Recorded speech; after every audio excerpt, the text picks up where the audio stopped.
बोलतो ना जाऊ दे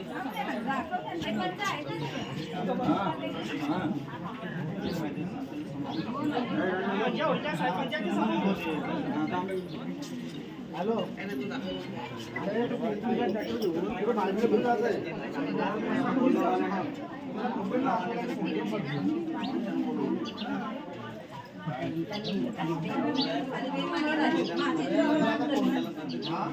ये जाऊ दे फाटा दिला तर म्हणजे आम्हाला बाबा काय करता येईल ते तुम्ही दिलं तर आम्ही एकदा तरी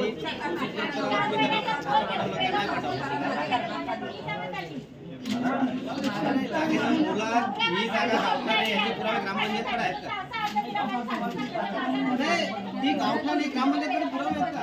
कारण की ऐका, तुम्ही कारवाई करायला तर त्याच्याकडे सातबार आहे, तो सिद्ध करायला तुम्हाला 3 महिने होतील काही याचा नाही. मी काय दिलं होतं ऐका ना, तुम्हाला बोर्ड दिलं होतं की तुम्ही काय काय सांगितलं आणि बाबा तुम्ही तुमच्याकडे काय काय ते आम्हाला द्या, म्हणजे त्या हिशोबाने आम्हाला स्थगिती किंवा काय घ्यायला किंवा तुमच्या वरिष्ठ कार्यालयाकडे हात मागण्यासाठी आम्हाला जाता येईल. त्या हिशोबाने पत्रव्यवहार केला तुम्ही त्याला काही उत्तर दिलं नाही. मग ही वन साइड कारवाई नाही, मग काय सांगा? वन साइडच कारवाई नाही, वन साइडच आहे. तुम्ही करा, मला ते बोलायचं नाही. तुम्ही घर तिथे रस्ता ही संकल्पना राबवा. ग्रामपंचायत प्रत्येकाला रस्ता पाहिजे, कोणी असू दे, गरीब कुठला श्रीमंत लहान मोठा कोणी असू दे. निर्णय घेईल त्या पद्धतीने आपले चालू आतापर्यंत चालू आहे. ग्रामपंचायत कमिटीला वर्ष झाला हे नाही करतात, बाहेरची लोक येऊन त्यांना खेळवतात. ही ग्रामपंचायत कमिटी आमची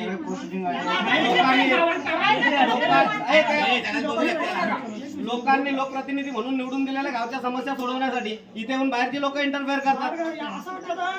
ही कशासाठी कमिटी?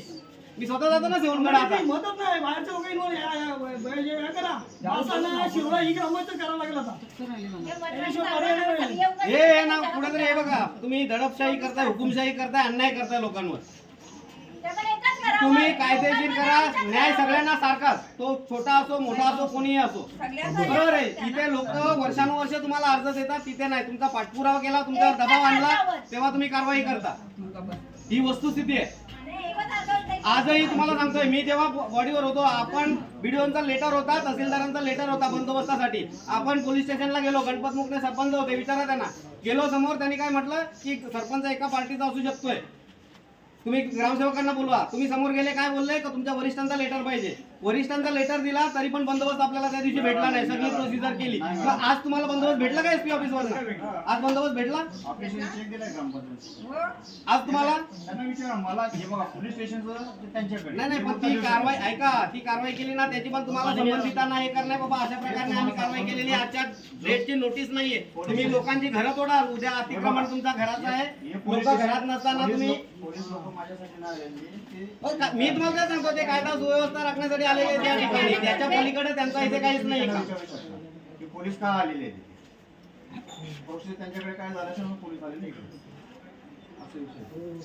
ते आलेत कशासाठी? कायदा सुव्यवस्था राखण्यासाठी. कारवाई करण्याचं काम कोणाचं आहे? ग्रामपंचायतीचं आहे. तर ग्रामपंचायतीने जी कारवाई करण्यासाठी काय एव्हिडन्स जमा केले, काय त्यांच्याकडे कुठले ठराव घेतले, हा लोकांशी संबंधित विषय असलेला तो ग्रामसभेमध्ये ठराव झाला पाहिजे. आता काय माहितीये का, छोटी छोटी गोष्ट वर्ष तालुक्यापर्यंत जिल्ह्यापर्यंत न्यायला मला आवडत नाही. काल तिथे 76वा आपला प्रजासत्ताक दिन साजरा झाला. जो ध्वजस्तंभ आहे त्याची खडी साफ नव्हती, धूळ तिथे होती, धूळ माती. हा राष्ट्रध्वजाचा अपमान नाहीये का? नाही सांगतो, ही ग्रामपंचायत एवढी सक्षम आहे, ही ग्रामपंचायत एवढी कर्तव्य दक्ष आहे, कर्तव्य तत्पर आहे. बाकी सगळ्यासाठी त्याला वेळ असतो. पोलीस स्टेशनला जाऊन सह्या कराल, पण ते साफ कराल, ध्वजाचा मान ठेवायला वेळ नसतो. आता या गोष्टी नेल्या तर माझ्या गावाचं नाव तिथे जाणार आहे, म्हणून मी जात नाही तिथे. का तर हे जे लोकप्रतिनिधी आम्हीच निवडून दिलेत ना, त्यांना आम्हीच बसवलेत तिथे, आम्हीच आमच्या मताचा अधिकार टाकलाय त्याच्या